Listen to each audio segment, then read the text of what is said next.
Tinabla ni MMDA General Manager Nicolas Torre ang balitang nagretiro na siya sa PNP. Pero salungat din ito sa posisyon ng Malacanang. Narito ang agenda report ni Ivy Reyes. Tila nakabig na naman ang administrasyon sa pinakahuling balasahan sa gabinete ng Pangulo, kung saan resigned as MMDA General Manager si dating PNP Chief Nicolas Torre III. Nang matanong kung opisyal na ba siyang nagretiro sa serbisyo at kung ipapasa niya na ba ang 4-star rank sa ngayoy PNP Chief Melencio Nartates Jr., sinabi ni Torre na hindi siya nagpasa ng optional retirement.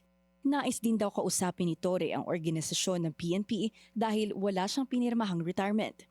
Ayon sa palasyo, misunderstanding lang ang nasa likod ng pahayag ni Torre ngayong araw dahil naabisuhan na siyang magbitiw sa pwesto.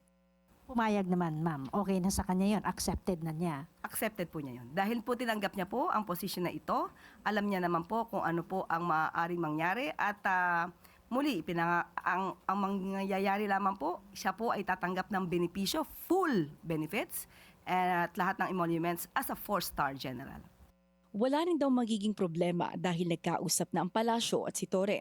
Samantala, sang-ayon ng Malacanang na kailangan i-revisit ang PNP law para maiwasan ang ganitong hindi pagkakaintindihan. Ayon sa palasyo, mahalagang suriin ang PNP law gayong nagkakaroon ng misconceptions pagdating sa provisions ng batas. Tinanggal si Torres sa pwesto noong Agosto ng nakaraang taon, halos 3 buwan lang mula nang siya ay italaga bilang ika-4 na PNP chief ni PBBM noong May 2025.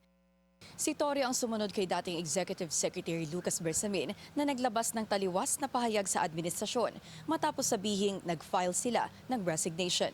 Para sa agenda, Ivy Reyes, Billionaire News Channel. Mag-follow sa aming mga social media accounts at mag-subscribe sa aming YouTube channel para sa pinakahuli at eksklusibong mga balita.